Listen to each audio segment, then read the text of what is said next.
আসসালামু আলাইকুম বন্ধুরা, আজকে আমরা আপনাদেরকে দেখাবো এটা একটা ভ্রমণ। আসলে জীবনে কোনো দিন নদীর মাঝখানে চরে কোথাও যাওয়া হয়নি, এটাই প্রথম। তো আমাদের মাদ্রাসার ছাত্ররা এবং বাংলাদেশের নামকরা ব্যক্তিত্ব সাইফুস স্যার, যাকে আপনারা চেনেন, ওনার স্কুলের ছাত্ররা এবং দোহার থানার গ্রিন লিভসের ছাত্ররা, 3 স্কুলের ছাত্র মিলে আমরা ঘুরতে যাব নৌকা ভ্রমণ। আসলে জায়গাটা আমিও চিনি না যে আসলে কোথায় যাচ্ছি। তো যাই হোক, যাওয়ার পরে আমরা সেটা দেখতে পাবো যে কোথায় যাচ্ছি।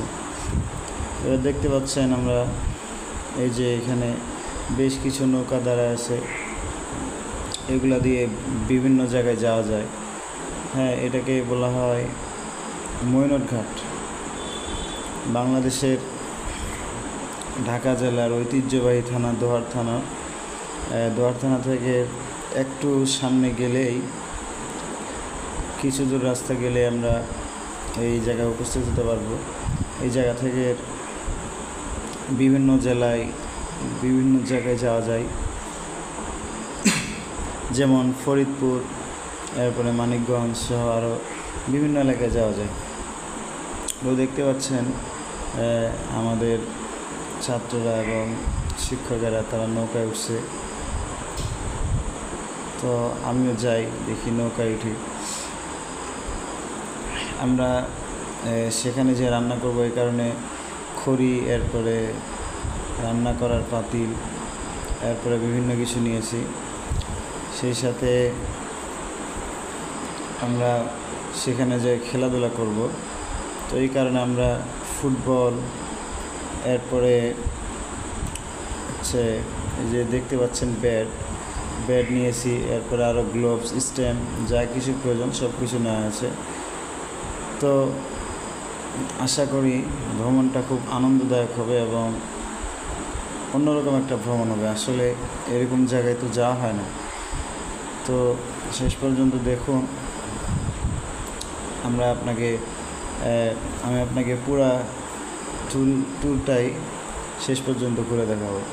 এবার যাই একটু নৌকা। আসসালামু আলাইকুম, দেখতে পাচ্ছেন যে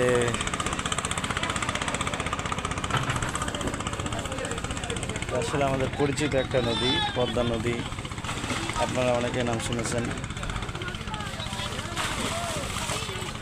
সামনে ঘুরতে যাব এক জায়গায়, আমি এখন নাম জানি না আসলে কোথায় যাব, যাওয়ার পরে দেখতে হবে। খুব গরম এখানে, অনেকগুলো নৌকা দাঁড়িয়ে আছে। নৌকাগুলো এক জায়গায় যাবে। আসলে এরকম নৌকা কখনো চড়া হয়নি, এই প্রথম নৌকা চড়ে পদ্মায় কোথাও ঘুরতে যাব। দেখতে পাচ্ছেন নৌকাটা মাশাআল্লাহ অনেক সুন্দর। এখানে উপরে একটা ছাদ দেওয়া হয়েছে বসার জন্য, আবার এই সাইডে একটা টয়লেট রয়েছে। খুব যদি প্রয়োজন হয় তাহলে এই টয়লেট করা যায়। যেহেতু নৌকা, এই জন্য একটু ছোট্ট করে বানানো হয়েছে। দেখেন, এই টাইপের যতগুলো নৌকা রয়েছে সবগুলোর সামনে একটা করে টয়লেট দেওয়া আছে। তো আমরা ইনশাআল্লাহ নৌকায় চড়ে সামনে যাব, দেখি নৌকা আমাদের কোথায় নিয়ে যায়। তো বন্ধুরা, চলে আসলাম নৌকার ভিতরে। আমরা একটু নৌকার ভিতরে বসবো। এই যে ব্যাট বল নিয়ে আসছে ছেলেরা। তো এখানে আমরা বক্স নিয়ে আসছি। আমাদের হুজুর এখন গজল পরিবেশন করবেন। তো আমরা গজলটা আগে শুনি, তারপরে কথা হবে। আমি লিখব চিঠি দেব তোমায়, পাখি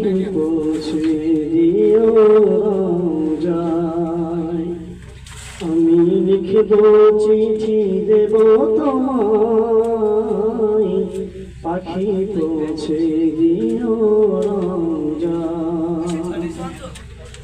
আমি ঘুরবো মদিনার চারপাশ, দু চোখে দেখব সব যে গুম্বা আমি ঘুরব মদিনার চারপাশ দু চোখে দেখব সব যে গুম্বা আমি লিখব চিঠি দেব তোমায় পাখি পৌঁছে দিও যায় কবে আসবে মদিনার পয়গাম গায়ে বাঁধবো হাজিদের রাম কবে আসবে মদিনার পয়গাম গায়ে বাঁধবো হাজিদের রাম আমি ঘুরবো মদিনা চারিপাশ চোখে দেখবো সব যে গুম্বাস আমি লিখব চিঠি দেব তোমায় পাখি পৌঁছে দিও যায় কৃষ্ণ কাতো আমারে কৃষ্ণ মেঘাবে রূপে যাও কৃষ্ণ কাতো আমারে কৃষ্ণ মেঘাবে রূপে যাও সে পানি মাখবো আমি সারা গায় পাখি পৌঁছে দিও যায় আমি লিখব চিঠি দেব তোমায় পাখি পৌঁছে দিও যায় তো যাক, গজল শেষ হলো। এবার আমি আসলে আপনাদের নৌকার ভিতরে যে ইঞ্জিনটা রয়েছে, মানে এই নৌকাটা কিভাবে চলে সেই ইঞ্জিনটা একটু দেখাবো। আমরা একটু ভিতরে যাই। এই যে দেখতে পাচ্ছেন ভিতরে একটা গেট দেওয়া আছে। তো এই গেট দিয়ে ভিতরে ঢুকতে হয়। ভিতরে তাদের বসার জন্য জায়গাও রয়েছে, যদিও এখানে তারা বসে থাকে না। এই যে দেখতে পাচ্ছেন এই মেশিন, আসলে এই মেশিন দিয়ে নৌকাটা চলে। যেহেতু নদীর মধ্যে চলবে, এত বড় নদীর মধ্যে তো আর ওই যে লাঠি দিয়ে তো আর নৌকা চালান যায় না, এই কারণে এখানে একটা মেশিন লাগানো হয়েছে। আসলেই আপনি না চললে বুঝতে পারবেন না আসলে এটাতে চড়ে একটা যে মজা, এটা আসলে না চললে বোঝা যায় না। তো আমরা বাইরে যাই, আমরা একে একে ইনশাআল্লাহ শেষ পর্যন্ত দেখব, পুরো ট্যুরটা আপনাদের দেখাবো। তো সকলে ভিডিওটা শেষ পর্যন্ত দেখবেন। আমরা কিছুক্ষণ বসি ইনশাআল্লাহ। তো বন্ধুরা, ইতিমধ্যে আমাদের সাইফুল স্যারের যে স্টুডেন্টরা রয়েছে এবং শিক্ষকরা রয়েছে, তারা সকলে চলে এসছে। এই যে দেখতে পাচ্ছেন, তারা সকলে নৌকার মধ্যে প্রবেশ করবে এখন।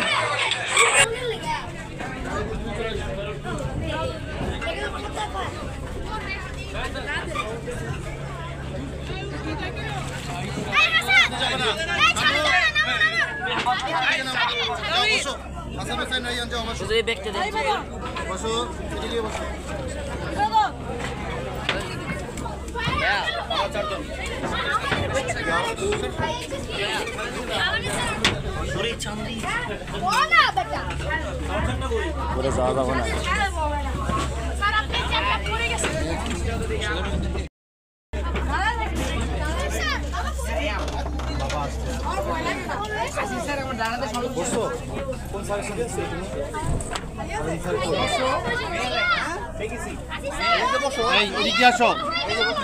এই সাবান বসো না, এই যে বসো, জায়গা আছে তো। কত জায়গা আছে? বসো বসো, চাপ দাও, এই যে চাপ দিয়ে বসো। স্যার কত জায়গা নিছে? আসসালামু আলাইকুম। আমরা অনেক আগে থেকে বলে বসে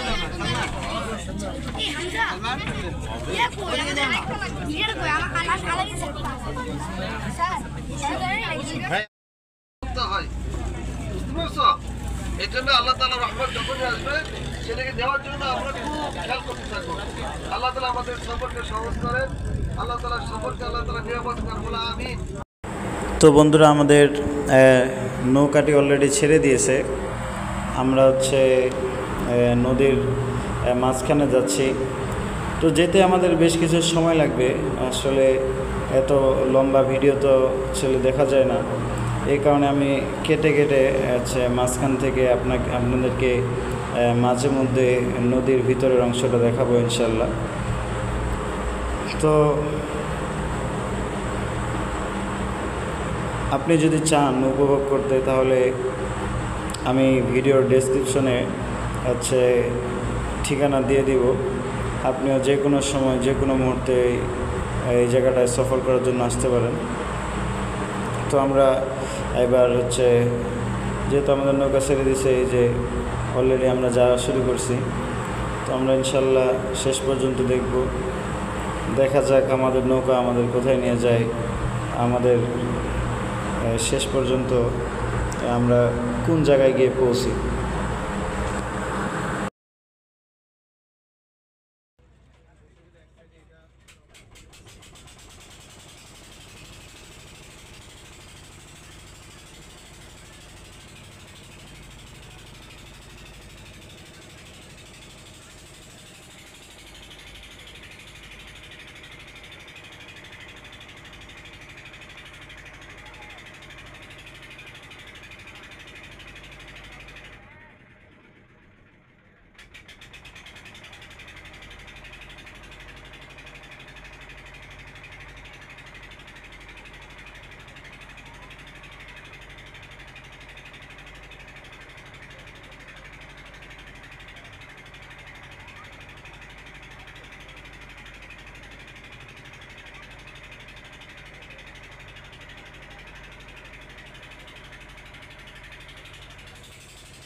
তো বন্ধুরা, আমরা আসলে নদীর মাঝখানে আছি, দুই ধারেই নদী আর মাঝখান দিয়ে নৌকা যাচ্ছে। এই যে দেখতে পাচ্ছেন যে নদীর মাঝখানে একটা চর, এখানে অনেক গাছপালা রয়েছে। আসলে মানুষ হয়তো বসবাস করে না, কিন্তু বেশ অনেক গাছপালা রয়েছে। আসলে দেখলে মনে হবে না যে এটা একটা এত বড় একটা বিশাল পদ্মা নদী, আর পদ্মা নদীর মাঝখানে এইরকম জায়গা রয়েছে যেখানে গাছপালা রয়েছে। এরকম বিশাল জায়গা জুড়ে একই রকম বিভিন্ন রকমের গাছপালা। আসলে এখানে মানুষ বাস করে না, মানুষ বাস করে বেশ অন্য চরে। এই জায়গাতে মানুষ নেই, শুধুমাত্র গাছপালা রয়েছে। আসলে কি বলবো, আপনি না আসলে এর মজা বা এর অনুভূতিটা আপনি বুঝতে পারবেন না। এটা আসলে দেখতে অনেক সুন্দর। তো আমরা আসলে যাচ্ছি, দেখতে পাচ্ছেন পানিটা দেখতে কত সুন্দর দেখায়। এটা অনেক ইন্টারেস্টিং একটা জায়গা।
আমরা আসলে নদীটাকে খুব অনেক কাছ থেকে দেখতে পাচ্ছেন যে নদীর পাশে একটা চর।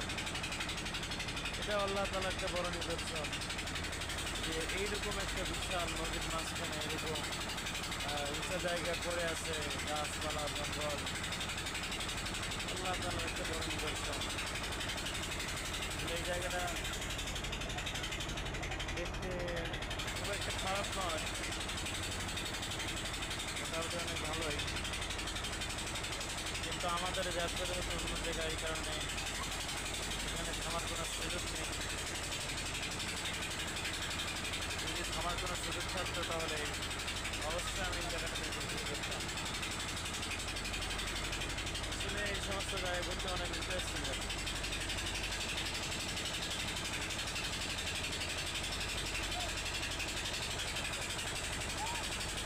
বুঝতে পারছেন যে আসলে আমরা কতটা কাছে আছি শহরে। বন্ধুরা অনেক সময় হয়ে গেছে, আসলে পৌঁছাতে কত সময় লাগবে এখন পর্যন্ত সঠিকভাবে বলতে পারছি না। আমাদেরকে বলা হয়েছে প্রায় 3 ঘন্টার মতো সময় লাগবে, এখনও 3 ঘন্টা হয়নি।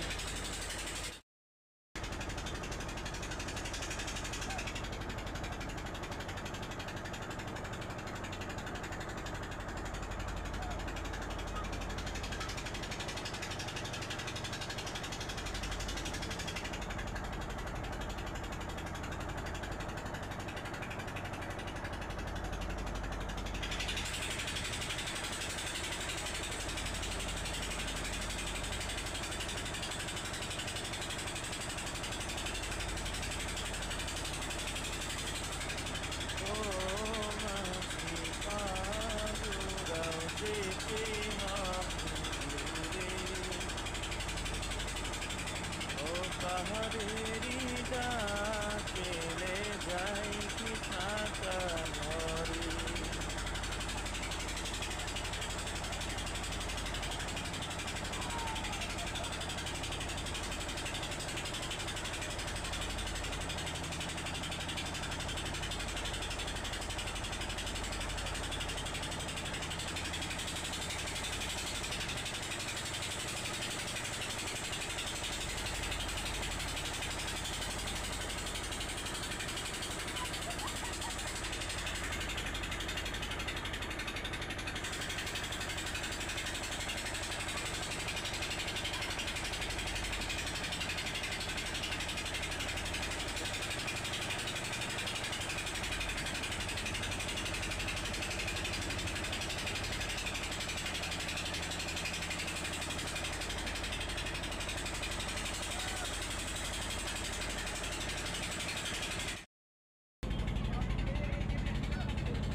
কানটা নষ্ট হয়ে গেছে,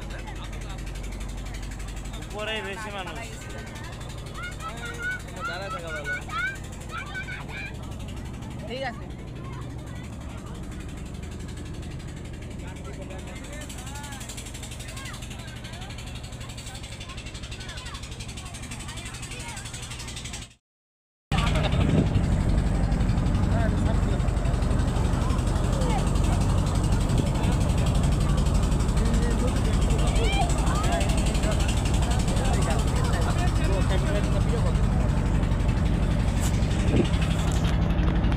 কারেন্ট টারেন্ট আছে সব এগুলো সৌরবিদ্যুৎ সোলার। আমি দিয়ে নিচ্ছি ছাতা নাই না ঘুরেছে, মাথা ব্যথা শুরু হয়ে গেছে, সব কটা পোলা মানে গরম লেগে সাবুর দিকে আছে 10 মাস ফেরত না আপাতত রোজ তাহলে একটা কাজ করার করা না। ওই যে মানুষজন এনে কি করে এলাকা থেকে এই জায়গাটা এত উঁচা, এই এখানে কেমন পানি খাল? পানি অনেক পানি, এটা উঁচা অনেক পানি। এই জায়গায় এক সময় গ্রাম ছিল, বাড়ি ছিল, সব ছিল, স্কুল কলেজ সব ছিল, বিদ্যুৎ ছিল, কিন্তু ভেঙে ভেঙে সব শেষ, নতুন করে আবার একটা ভূখণ্ড তৈরি হয়েছে।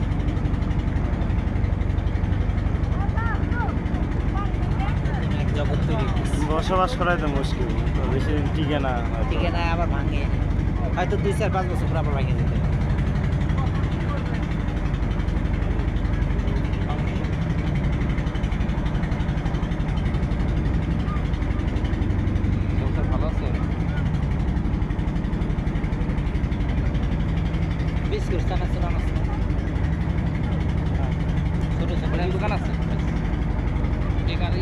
আর রুটি আনছি। অনেক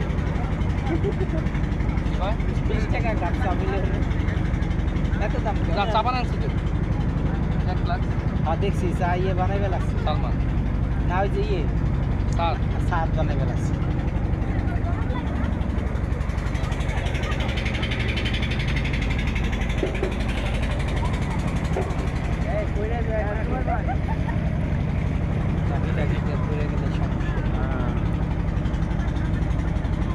তারপরে আমার কোনো রুটি কলা দিয়ে আসতে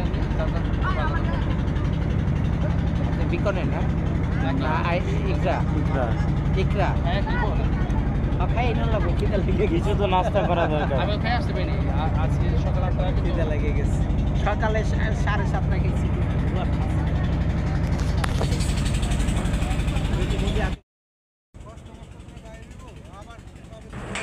আমরা প্রায় কাছাকাছি চলে এসেছি।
বাজে 11:44। 12টা তো বেজে গেল, এটা তো আমরা জানি বলে।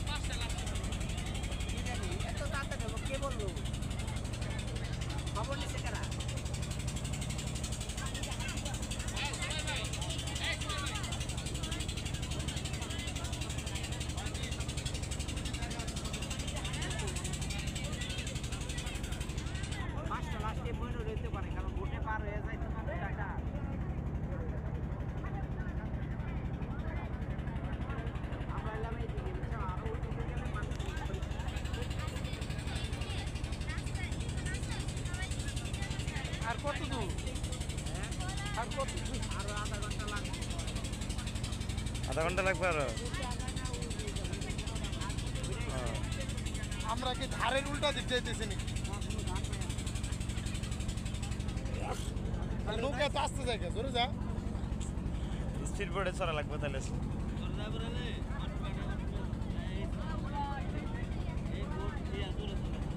এসে বেশি চলে না তো আপনার দেশে বোট নাই তো হ্যাঁ সালমান ভাই এখন কত নদী কোথায়? কে? আমার বাড়ি কুড়িগ্রাম। কুড়িগ্রাম না, ব্রহ্মপুত্র সবচেয়ে গভীর। 3 ঘন্টা দিয়ে ভোট পার হওয়া লাগে।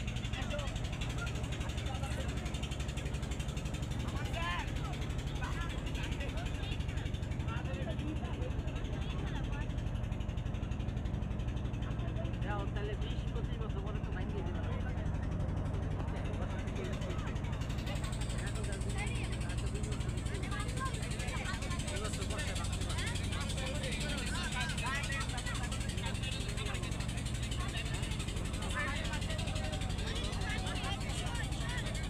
মানুষ এই জায়গা ভোট নিয়ে আইসে বসে কি করে সবজি টবজি ফলা করতে গিয়ে সাপ্লাই দিব ভালো একটা ইনকাম এর তো খরচ নাই জায়গার কোনো ভাড়া নাই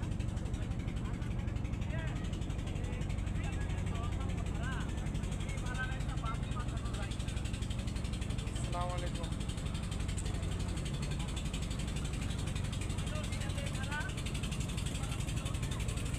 আসসালামু আলাইকুম। থাকবে।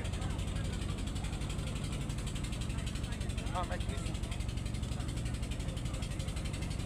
চার্জ দিছিলাম তো, এখনো মানে চালু করা যায় না, কিন্তু আল মাহমুদ ম্যাক নিয়ে আসছে, ভালো ম্যাক নিয়ে আসছে।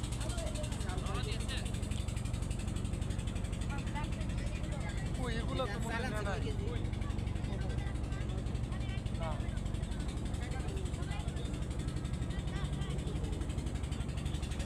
আলি স্যাররা পরে গ্রাম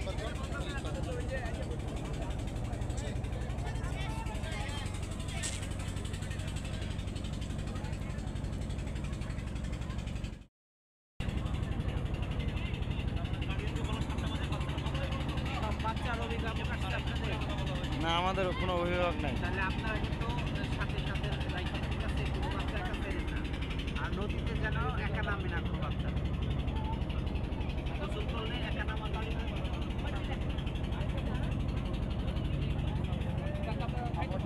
যার যার সাথে নিয়ে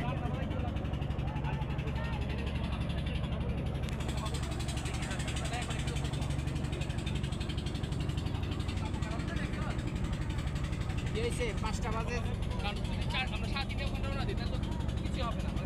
না না দরকার হয় মাঝির কান্দা থেকে উঠতে হবে, একটু কষ্ট হইলো মাঝির কান্দা থেকে উঠতে তাইলে কিছু করার নাই। হ্যাঁ অটো নিয়ে মাঝির কান্দা উঠতে।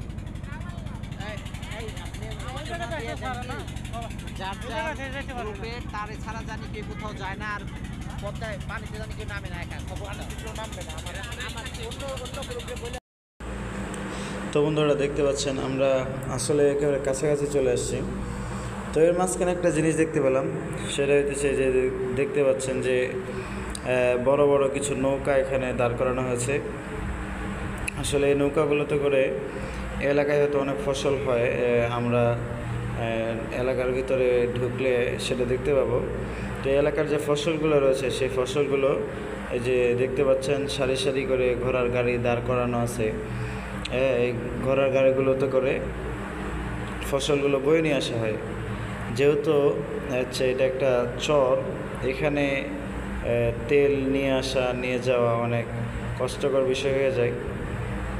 এই জন্য হয়তো তেমন বড় বড় ট্রাক এগুলো হয়তো কম চলে, ঘোড়ার চালিত গাড়িগুলো বেশি চলে।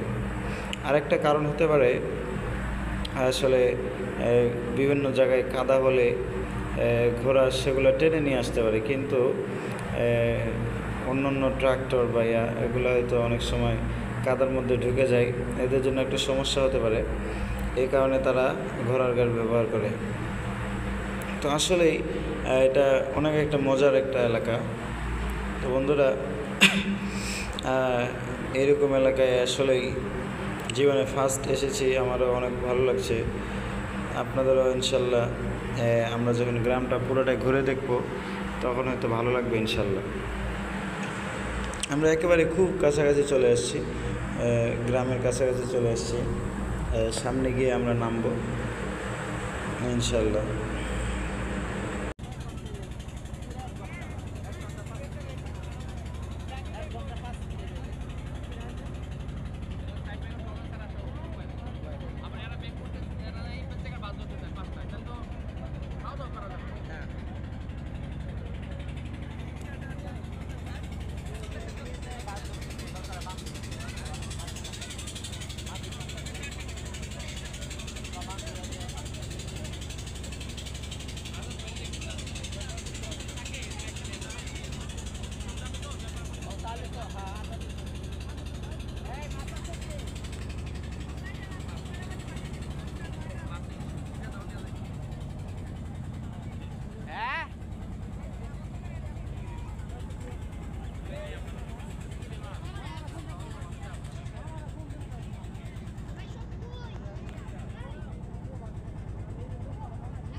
আলহামদুলিল্লাহ, অনেক অপেক্ষার পর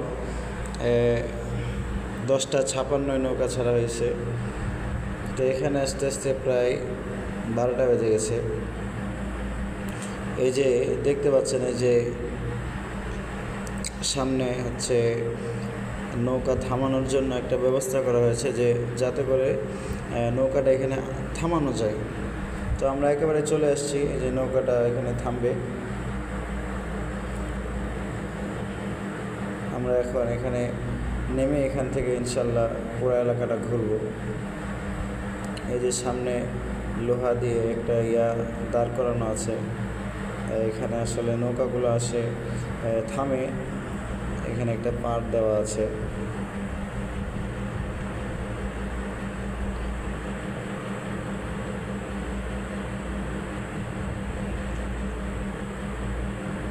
এখানে একটা ধাক্কা লাগবে, নদী থামতে গেলে একটা ধাক্কা হয়। মাশাআল্লাহ, আলহামদুলিল্লাহ, আমরা চলে আসছি। আমরা এখন সকলে আস্তে আস্তে নেমে পড়ব। এই যে দেখতে পাচ্ছেন, সকলে আসলে নামার জন্য ব্যস্ত হয়ে আছে। পুরা বালু এলাকা, আসলে এগুলোতে বালু ছাড়া অন্য কিছু নাই, যেহেতু এগুলো চর, এই কারণে এলাকাগুলোতে বালু। তো এই যে দেখতে পাচ্ছেন, আমরা উপরে উঠতেছি। উপরে পুরো একটা গ্রামের মতো, আসলে উপরে দেখে মনে হয় না যে এটা আমরা নদীর মাঝখানে আছি। আমাদের ছাত্র ভাইয়েরা সকলে নামতেছে একে একে করে।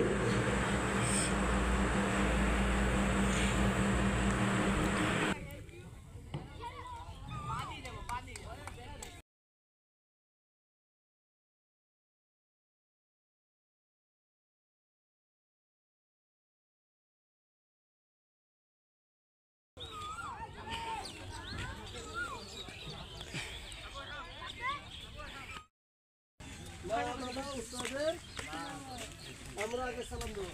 বাবা, তারপরে তোমাদের মেহমান। আজকে সারা জন পয়সা পাবা না, বুঝতে পারছো নাকি? সারা জন পাইবা, আজকে পাইছে একদিন। মারামারি করে যা এসে তা করতে পারো, কোনো সমস্যা নেই। ওরা প্রতিদিন দিতে পারবে না, বুঝছো নাকি? মিলেমিশে থাকতে হবে, মিলেমিশে থাকতে হবে, কেউ কাকে ব্যথা দিব না। সবাই সবাইকে সম্মান করবো, সবাইকে হসপিটাল আছে এখানে, তারপরে স্টেডিয়াম আছে, সৌদি আরব।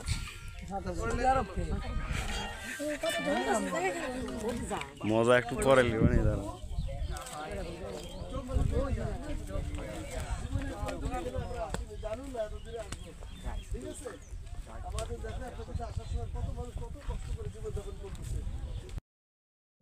তো বন্ধুরা, যেহেতু আসলে ভিডিওটা অনেক বড়, এই কারণে আমি 2টা পার্ট করছি। পুরা এলাকাটা আমি আপনাদের সকলকে ঘুরে দেখাবো ইনশাল্লাহ। তো যারা দেখতে চান তারা আমাদের এই চ্যানেলের 2য় পার্টটি আপনারা দেখবেন ইনশাল্লাহ। পুরা এলাকাটা আমি আপনাকে শুরু থেকে শেষ পর্যন্ত ঘুরে দেখাবো। এজন্য যারা এদের জীবন ব্যবস্থা কেমন, এরা নদীর মাঝখানে কীভাবে বসবাস করে, এদের পুরা এলাকাটা, পুরা গ্রামটা আমি আপনাদের ঘুরে দেখাবো। ভালো থাকবেন সকলে, ধন্যবাদ।